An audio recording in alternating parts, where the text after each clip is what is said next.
எப்பாடா சூடா ஒரு கப் காப்பியை குடிச்சதுக்கு அப்புறம் தான் தெம்பா இருக்கு. இதே மருமவள காப்பி குடிச்சிட்டேன், கப் இந்தா. இதே இப்ப காலையிலக்கு இட்லி வச்சு சட்னி அரைக்கவா இல்லனா சாம்பார் வைக்கவா தே? மருமவள மத்தியானத்துக்கு சாப்பாட்டுக்கு மீனை வாங்கி மீன் கறி தான் வைக்க போறேன். அப்புறம் என்னத்துக்கு இப்ப காலையிலேயே சாம்பார் இட்லி வச்சு கொஞ்சம் போல தேங்காய் சட்னி மட்டும் அரைச்சு வச்சிரு. சரிங்க தே.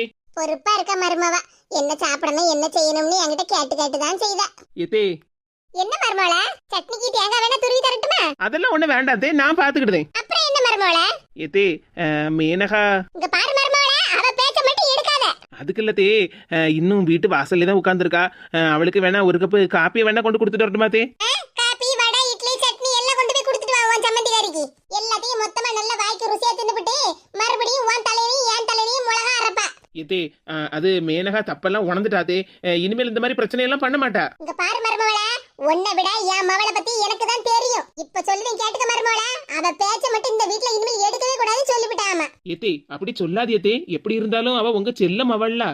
அவ செல்ல மவ இல்ல, சரியான சூனியம் பிடிச்ச மவ. அவ பண்ற வேலைக்கு அவ வீட்டுக்கு வெளியே தான் கிடக்கணும். இந்த வீட்டு வாசப்படியை மிதிச்சவ உள்ள வந்துடவே கூடாது. இங்க பாரு மருமவள, நான் இல்லாத சமயமா பார்த்து அவளை பாவம் பார்த்து வீட்டுக்குள்ள கூட்டிட்டு வந்துடாத. அப்புறம் என்ன செய்வேன்னு எனக்கே தெரியாது சொல்லிவிட்டா. ஆமா சரிங்க தே, உங்க பேச்ச நான் மீற முடியுமா? அப்படி இருந்தா உனக்கும் நல்லது. மரகதா உன்னை வீட்டுக்கு வர சொன்னால. ஆமா தே, இப்ப காலையில சாப்பாடு வேலையெல்லாம் முடிச்சிட்டு ஒரு 10-10:30 மணி போல அவங்க வீட்டுக்கு போகணும். சரி மருமவள, நான் இப்பதானே காப்பியவே குடிச்சிருக்கேன். இட்லி சாப்பிடுறதுக்கு இன்னும் கொஞ்ச நேரம் ஆகும். நீ இட்லி மட்டும் எடுத்து ஹாட் பாக்ஸ்ல வச்சிட்டு போ, நான் வேணா போட்டு சாப்பிட்டுக்கிடுறேன். என்ன பரவாயில்ல தே, உங்களுக்கு சாப்பாடுலாம் வச்சு கொடுத்துட்டு அப்புறமா நான் கிளம்புதேன். அதெல்லாம் ஒண்ணு வேண்டாம் மருமவள, நான் வச்சு சாப்பிட்டுக்கிடுறேன். நீ முதல்ல சாப்பிட்டுட்டு மரகதா வீட்டுக்கு கிளம்பு. அவ உன்னை கூப்பிட்டுருக்கா, கூட மாட ஒத்தாசெல்லாம் பண்ணாண்டமா. சரிங்க தே. சாப்பிட்டுட்டு போ. என்ன சரிங்க தே. என் சம்மந்திகாரி வேற வாசல்ல கிடந்து கூப்பாடு போட்டு கிடக்காள. எங்க மாமியாரும் அவளை வீட்டுக்குள்ள சேர்க்க கூடாதுன்னு சொல்லிட்டாவோ. அவங்க மாமியார் வீட்டுக்கு போறதுக்கும் அவளுக்கு வழி இல்ல. உப்பு தின்னவன் தண்ணிய குடிச்சுதானே ஆவணும். ஸ்நேகிதியே ஸ்நேகிதியே ரகசிய ஸ்நேகிதியே. திமிரு பிடிச்சவா ஒரு மனுஷி வீட்ல நிம்மதியா இருக்க விடுதாளா? வாசல்ல கிடந்துக்கிட்டு என்னமோ பாட்டு போட்டில பாடின மாதிரில பாடிட்டு கிடக்கா. இவளுக்கு வாங்கினதெல்லாம் பத்தல போலுக்கு. ஸ்நேகிதியே ஸ்நேகிதியேன்னு பாடுத, இன்னும் வாரம் டீ சூனியகாரி. சொல்ல சொல்ல கேட்காம வாசல்ல கிடந்து சத்தம் போட்டு கிடக்கா. ஆஹா, எங்க அம்மா வெளியே வந்துட்டாவோ. நம்ம பெர்ஃபார்மன்ஸ் ஸ்டார்ட் பண்ணிட வேண்டியதுதான். நடந்தால் 2 அடி இருந்தால் 4 அடி, நடந்தால் 2 அடி இருந்தால் 4 அடி, படுத்தால் 6 அடி போதும். இந்த நிலவும் அந்த வானமும் அடி எல்லோருக்கும் சொந்தம். அடி சொல்லடி ஞான பெண்ணே, உண்மை சொல்லடி ஞான பெண்ணே. அடி சொல்லடி ஞான பெண்ணே, உண்மை சொல்லடி ஞான பெண்ணே. என்னடி சொல்லணும்? நல்ல ஓவியமா பாட்டுல படிக்க பாட்டு. நடந்தா 2 அடியா, ஓடுனா 10 அடியா. கொஞ்சம் விட்டுருந்தோம்னா 6 அடி தோண்டி என்ன புதைச்சிருப்பியாடி. என்ன புதைச்சு இன்னைக்கு 2 நாள் ஆயிருக்கும். பாடுற வாரம் பாட்டு வாய பியாத்த எடுத்துரும் வச்சுக்க. முதல்ல கிளம்பிட்டு இங்க இருந்து. விடிஞ்ச நேரத்துல இருந்து வாசல்ல கிடந்து பாட்டு பாடிட்டு கிடக்கா. அப்படியே உன் பாட்டுல மயங்கி எம்மாடி என் செல்ல மவள வீட்டுக்குள்ள வாமான்னு உன்னை கூப்பிட்டுறேன்னு மட்டும் கனவுல கூட காணாதடி. நடையில காலை வச்சான்னு வச்சுக்க, காலை தரிச்சு உன் கையிலே தந்து விடுவேன், ஜாக்கிரதை. என்னமா இதெல்லாம்? ஒரு பெத்த பிள்ளைகிட்ட பேசுன பேச்சா இதெல்லாம்? உன்னை பெத்துட்டேனேன்னு தாண்டி இவ்வளவு நேரமா சங்கடப்பட்டுக்கிட்டு இருக்கேன். பாருட்டி, இனி இப்படி வாசல்ல உட்காந்துக்கிட்டு பாட்டு பாடி ஆடிட்டு கிடந்தான்னு வச்சுக்க, சுடு தண்ணியை நல்லா கொதிக்க வச்சு மூஞ்சில ஊத்தி விடுவோம் பாத்துக்க. இருக்கப்பட்ட நாள் வரைக்கும் நான் கொஞ்சம் நிம்மதியா இருக்கணும்னு நினைக்கேன். பேசாம போயிரு பாத்துக்க. என்னமா நீ பேசாம போயிருங்க? நான் எங்கதான் போவேன்? நீயும் வீட்டுக்குள்ள சேர்க்க மாட்டேங்க. எங்க மாமியார் வீட்டு பக்கமும் என்னால போக முடியாது.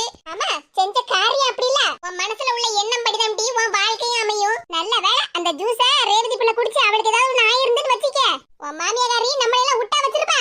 இந்நேரம் செய்யல தள்ளி 1 2 3 4 கம்பி என்ன வச்சிருப்பாட்டி. இங்க பாருட்டி, உன் நேரமா என் நேரமான்னு தெரியல. நல்ல வேளை அந்த பிள்ளைக்கு கையில ஜூஸ் போகாம என் கையில வந்துச்சு. இது வரைக்கும் ஒன்னால நான் பட்ட அவஸ்தையெல்லாம் போதுமிட்டி. முதல்ல இப்படி கண்ணு முன்னாடி நிக்காத, போட்டி எங்கேயாவது. என்னமா சொல்லுத? நான் எங்க போவேன்? எங்கேயாவது போ, எனக்கு என்ன? ஒரு பெத்த பிள்ளைய பத்தி இப்படி சொல்லலாமாமா? அப்ப நீ மட்டும் என்ன பெத்த அம்மான்னு நினைச்சியாடி? இப்பதான் ஏதோ பாட்டு பாடுனியே, இந்த நிலமும் அந்த வானமும் அடி எல்லாருக்கும் சொந்தம். இப்படி பாடுனேலடி, போ பக்கத்து வீட்டுல போய் இந்த நிலமும் அந்த கூரையும் எனக்கு தான் சொந்தம்னு சொல்லு. அவ பதில சொல்லுவா. எம்மா, உனக்குள்ள எவ்வளவு திறமை! ஒரு நிமிஷத்துக்கு முன்னாடி நான் பாட்டு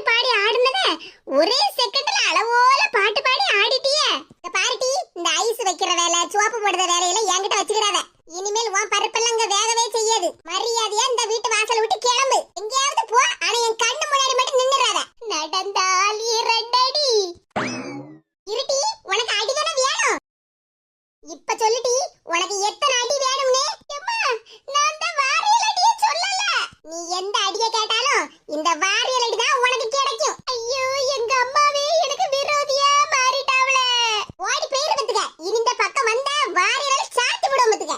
திமுரு பிடிச்சவா, அவளுக்கு நடக்கிறதுக்கு 2 அடி வேணுமா, உட்கார்றதுக்கு 4 அடி வேணுமாம்ல? எல்லாத்துக்குமா சேர்த்து எத்தனை அடின்னு மொத்தமா கணக்கு போட்டு வை. மொத்தமா பைசல் பண்ணிக்கிடலாம். வந்துட்டா 2 அடி வேணும் 4 அடி வேணும்னுகிட்டு. எல்லாரும் என்ன பார்த்து கண்டிஸ்டி போட்டுட்டாவோ. அந்த கண்டிஸ்டியாலதான் இன்னைக்கு அம்மா வீட்டுக்குள்ளயும் நம்மளால போக முடியல, மாமியார் வீட்டுக்கும் போக கழியல. கண்டிஸ்டி எல்லாம் கழிஞ்சிட்டுனா எல்லாம் சரியாயிரும். லா லா லா லா. ஆஹா, மேடு செல்லம் அம்மா கிட்ட ஏச்சு வாங்கி இங்க பெஞ்சில வந்து உட்கார்ந்திருக்காவளோ? இருக்கட்டு, அவ எப்பவுமே இருக்கக்கூடிய பதுவான இடம் தானே. என்ன மேனகா, மாமியார் வீட்டுக்கு போக முடியலையேன்னு கவலையோட உட்கார்ந்திருக்கியோ? மாமியார் வீட்டுக்கு போணுங்கா, நல்ல வெயில் அடிக்கு பத்தியல, அதங்க நல்ல காத்தடிக்கேன்னு இந்த மரத்துக்கிட்ட உட்கார்ந்திருக்கேன் பாத்துக்கங்க. நீ மாமியார் வீட்டுக்கு போனாலும் அங்க உனக்கு சீட்டு கிடையாது. அப்படியெல்லாம் ஒண்ணு இல்லையே. மேனு செல்லம், எனக்கு எதுவும் தெரியாதுன்னு நினைச்சுக்கிடாத. எல்லாம் ஐ நோ. அதே மாதிரி இங்க நடந்த விஷயம் எல்லாம் உங்க மாமியாருக்கும் தெரியாதுன்னு நினைச்சுக்கிடாத. எல்லாம் உங்க மாமியாருக்கு தெரியப்படுத்தியாச்சு. அப்படியெல்லாம் ஒண்ணு இல்லக்கா, எங்க மாமியாருக்கெல்லாம் எந்த விஷயமும் தெரியாது. ஏன்னா ரேவதி என்ன பத்தி எங்க மாமியார்ட்டலாம் போய் கம்ப்ளைண்ட் பண்ண மாட்டா. ரேவதி கம்ப்ளைண்ட் பண்ண மாட்டா. ஆனா என்னக்கா ஆனான்னு இழுக்கிய? ஹலோ ஹலோ ஹலோ, பேரை நான் சொல்லவா? சுசிலாமா அவங்க மருமகளை பத்தி சொல்லவா? எப்படி மேனு செல்லம், உங்க வீட்டுக்கு பால் காட்சிக்கு வந்தோம்ல, அப்பவே உங்க மாமியார் கிட்ட இருந்து போன் நம்பரை வாங்கி தானே வச்சிருந்தேன். எனக்கு ஒரு காலம் வரும்னு நினைச்சேன், ஆனா அது இவ்வளவு கூடிய சீக்கிரமா வரும்னு நான் நினைச்சு கூட பார்க்கல மேனு செல்லம். எக்கா, அப்படினா அட அறிவாளி பிள்ளையே, உனக்கு இன்னும் புரியலையா? போன் பண்ணி உங்க மாமியார் கிட்ட இங்க நடந்த விஷயம் எல்லாத்தையும் சொல்லிட்டேன். இது ஏன்க்கா உங்களுக்கு இந்த புத்தி? எதுக்குக்கா எல்லா விஷயத்தையும் எங்க மாமியார் கிட்ட சொன்னீங்க? பழிக்கு பழி, ரத்தத்துக்கு ரத்தம். எனக்காக அந்த தெருவுல உள்ள எல்லார்கிட்டையும் சண்டை போட்டுக்கிட்டு நான் சோத்துக்கு வழி இல்லாம கிடந்தேன். ஆனா நீ என்ன பத்தி ஒரு நிமிஷம் கூட யோசிச்சு பார்க்காம மாமியார் வீட்டுக்கு வண்டியில பறந்து போனியே, அதுக்கு தான் இந்த பழி தீர்த்தல். வரட்டா? ஹலோ ஹலோ ஹலோ, பேரை நான் சொல்லவா? கீதா நான் அல்லவா? அடி பாவி கீதாக்கா, கடைசில கூட இருந்தே எனக்கு குளிய பறிச்சிட்டேல. இனி நான் எப்படி எங்க மாமியார் வீட்டுக்கு போவேன்? நான் முதல்ல சொன்ன மாதிரி எல்லாம் கண் திஷ்டி தான். முதல்ல கண் திஷ்டியை கழிக்கணும். அக்கா அக்கா அக்கா, எங்க அக்கா? எடி அஞ்சு, நான் இனிமேல் ஒன்னு அஞ்சுன்னு கூப்பிட கூடாதான், அக்கான்னு கூப்பிடணும் டி. அம்மா தான் சொன்னா. டி, என்னால உன்னை அப்படி கூப்பிடவே முடியாது டி. மாப்பிள்ளை வீட்டுக்காரங்க எல்லாம் இருக்கும்போது மட்டும் உன்னை அக்கான்னு கூப்பிடுதேன், என்ன மத்த நேரம் நான் உன்னை அஞ்சுன்னு தான் கூப்பிடுவேன். எடி என்ன, நான் இவ்வளவு நேரமா பேசிக்கிட்டே இருக்கேன், நீ பதில் எதுவும் சொல்லாம அப்படியே தலை குனிஞ்சு போய் உட்கார்ந்துருக்க. ஓஹோ, புது பொண்ணுக்கு வெக்கமா? எடி கொஞ்சம் பேசாம இருந்துக்க, சும்மா கோவத்தை கிளப்பிக்கிட்டு இருக்காத. எடி, உன்னை இவ்வளவு நேரமா அக்கான்னு தானே சொன்னேன், அப்புறம் என்னத்துக்கு இவ்வளவு கோவப்படுதா? அது சரி இருக்கட்டும். ஆமா, அம்மா உன்னை பட்டு சாரியெல்லாம் உடுத்த சொன்னா, நீ என்னடானா இப்படி பழைய ட்ரெஸ்ஸோட உட்கார்ந்துருக்க? இங்க பாரு ஐசு, வாயை திறக்காத, நான் கொஞ்சம் டென்ஷனா இருக்கேன், பேசாம போயிரு. புது பொண்ணுனா கொஞ்சம் பயம் இருக்கதான் செய்யும். மாப்பிள்ளை வீட்டுக்காரங்க வருவாங்க, அவங்கள பார்க்கணும், மாப்பிள்ளைய பார்க்கணும், ஜூஸை கொடுக்கணும். நீ பயப்படாம இருக்கணும்னு தானே நானே ஸ்கூலுக்கு லீவு போட்டு இருக்கேன். மரியாதையா ரூமை விட்டு வெளியே போ. என்னடி இப்பமே என்ன ரூமை விட்டு வெளியெல்லாம் துரத்துத? பாரு ஐசு, நான் செம டென்ஷன்ல இருக்கேன், பேசாம போயிரு, இல்ல ஏசி விடுவோம் பாத்துக்க. என்ன அஞ்சு இவ்வளவு கோவப்படுதா? நான் உன் தங்கச்சி தானே, உன் மேல எவ்வளவு பாசமா இருக்கேன், நீ தான் சும்மா சும்மா கோவப்பட்டுக்கிட்டே இருக்கா. மாப்பிள்ளை வீட்டுக்காரங்க வராங்களேன்னு நானே டென்ஷன்ல இருக்கேன், இவ வேற. ஏடி, 2 பேரும் அங்க என்ன பாடு பேசிட்டு இருக்கிய? அஞ்சு ரெடி ஆயிட்டியா? எம்மா, அக்கா ரெடி ஆயிட்டே இருக்காமா, நான் தான் கூட இருந்து ஹெல்ப் பண்ணிட்டு இருக்கேன். சரிடி, இன்னொரு 1/2 மணி நேரத்துல மாப்பிள்ளை வீட்டுக்காரங்க வந்துருவாங்க, சீக்கிரமா ரெடி ஆக சொல்லு. சரிம்மா. என்ன அஞ்சு, கல்யாணம் ஆனதுக்கு அப்புறம் அந்த தங்கச்சியை பிரிஞ்சு இருக்கணுமேனு கோவமா இருக்கியோ? பல்ல கலக்கிறோம், பேசாம இருன்னு சொன்னோம்ல. ரொம்ப தான் ஓவரா சீன் போடாத என்ன? நானும் சரி நம்ம அக்கா வாச்ச இன்னைக்கு பொண்ணு பார்க்க வர்றாங்களே, அக்கா அக்கான்னு கூப்பிட்டு அப்பமேனு பார்த்தா ரொம்ப தான் கோவப்பட்டு நடக்க. எடி, என் சூழ்நிலை தெரியாம நீ பேசாத. அப்படி என்ன உனக்கு சூழ்நிலை. நீ இப்ப தேர்ட் இயர் படிக்க, படிப்பு முடிஞ்சதுக்கு அப்புறம் தான் உனக்கு கல்யாணம். இப்போ சும்மா பொண்ணு பார்த்து பேசி முடிக்கதானே வர்றாங்க. இங்க பாரு ஐசு, தயவு செஞ்சு என்கிட்ட கொஞ்ச நேரம் பேசாம இரு. இந்த அழகிய பொண்ணு பார்க்க வர்றாங்களேன்னு ரொம்ப தான் பீத்துதா. சீக்கிரம் ரெடி ஆகு, அம்மா வேற கேட்டுக்கிட்டே இருக்கா. மாப்பிள்ளை வீட்டுக்காரங்க இன்னும் அரை மணி நேரத்துல வந்துருவாங்களாம். என்ன வீடே கல்யாண வீடு மாதிரி கலகலான்னு இருக்கும்னு பார்த்தா ஆள் அணக்கமே இல்ல. இக்கா வா சின்ன பொண்ணு. என்னக்கா கல்யாண வீடு கலகலான்னு இருக்கும்னு பார்த்தா வீட்டுல ஆள் அணக்கமே இல்ல. நீ வேற சின்ன பொண்ணு, பொண்ணு பார்க்க தான் வர்றாங்க. நீ என்னடா கல்யாண வீடுன்னு சொல்லிட்டு இருக்கா? ஆமாக்கா, கல்யாணத்துக்கு முதல் ஸ்டெப்பே பொண்ணு பாக்குறது தானே. அதான் நீ வந்துட்டேல, இனி கலகலன்னு தான் இருக்கும். அக்கா அஞ்சு ரெடி ஆயிட்டாளா? ரெடி ஆயிட்டு இருக்கா சின்ன பொண்ணு. ஐசு இன்னைக்கு ஸ்கூலுக்கு போல, லீவு போட்டுட்டா. சரிதான், அக்காவா பொண்ணு பார்க்க வரும்போது மாப்பிள்ளையெல்லாம் பார்க்காண்டாமா? என்ன செய்ய, எங்க காலத்துலலாம் கல்யாணத்து அன்னைக்கு தான் என் மாப்பிள்ளையவே பார்த்தேன். ஆனா இப்ப அப்படியா இருக்கு? மாப்பிள்ளைய பொண்ணுக்கு பிடிக்கணும், பொண்ணு வீட்டுல உள்ள எல்லாருக்கும் பிடிக்கணும்.